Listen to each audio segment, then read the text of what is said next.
Okay, another bluegill fly is coming your way. We're going to throw on some foam, a little bit of natural materials, and make a little gurgler.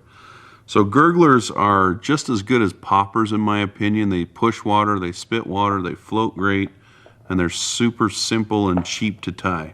So give them a try.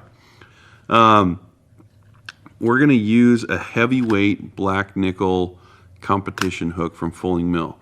One of the reasons why I like to use a heavyweight hook with foam flies is because it helps them turn down. They won't land on their side, and they keel the fly really well. So keep that in mind if you tie foam stuff.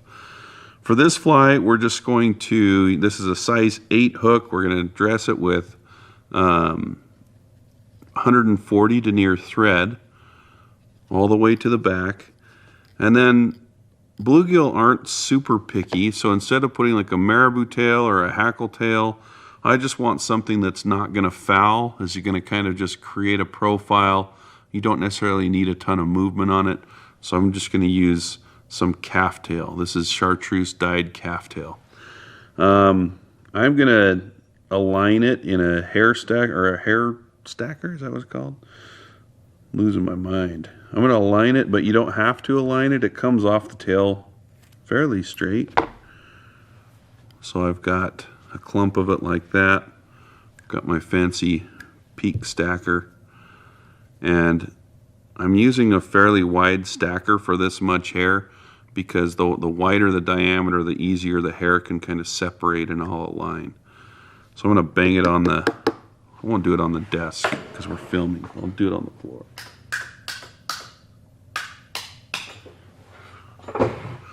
Let's see if it's any better. So a little bit better. This stuff is actually kind of hard to align. So I'm going to put that in roughly the same length, or maybe a little bit longer than this hook shank.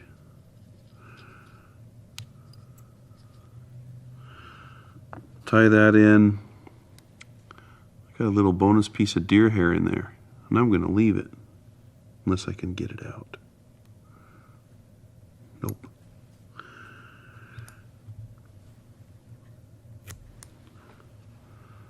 I'll trim that off, and then I'm going to come to the back here and prop up that tail just a little bit by wrapping my thread around it. That'll kind of keep it away from the bend of that hook in case it does want to foul up at all. So that's our tail. I've taken a piece of 2mm foam and cut it roughly the same width as the gap of this hook. And I'll come up here at the tie-in point that I created with that calf tail, just tie it in and wrap back.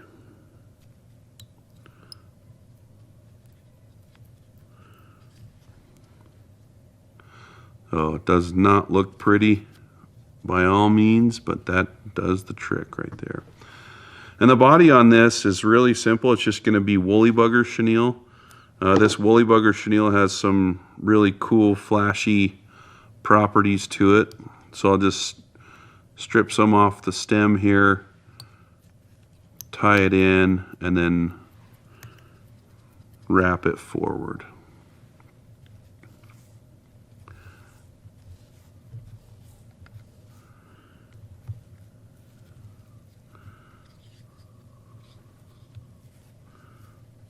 And you can see I'm leaving generous amount of room at the front of the hook, because the idea is I'm going to pull this foam over and it's going to kind of flip up like this.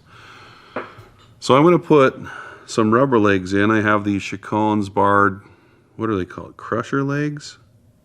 I'm going to tie 2 in on each side. I'm going to lay 2 legs on one side, if I can do this. And then I'm just going to pull those over and wrap them in again.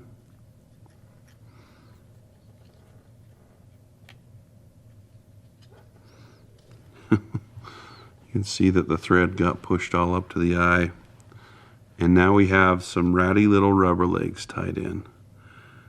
Just push those forward and trim them off kind of long-ish.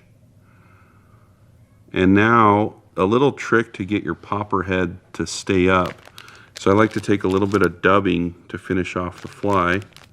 I'm just going to fill up this gap with dubbing, and you could even use a different color of dubbing for this to make kind of a little hot spot.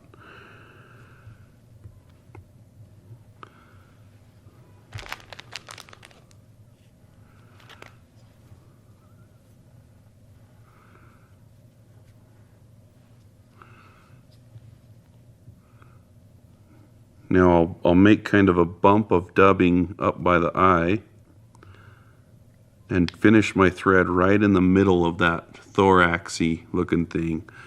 And that's where I want to tie my foam over. So to maximize the buoyancy of this, instead of just pulling it over like this, you want to pull it over and then push it back a little bit so that there's more foam over the butt of the fly. And it basically just gives you more foam on the fly to float it.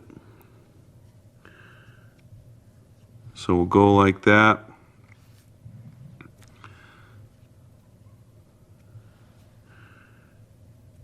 Just tie it over. Now we're going to trim it off.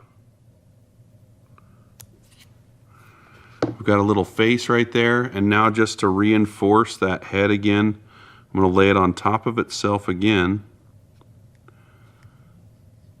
and tie kind of a double head right there. Let me do that again. All right, so you can fish it just like that.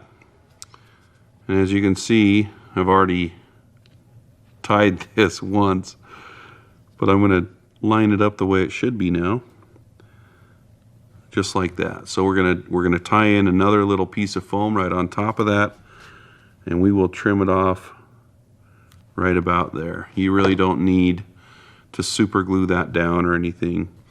And from here I can just hand whip finish this with a couple turns.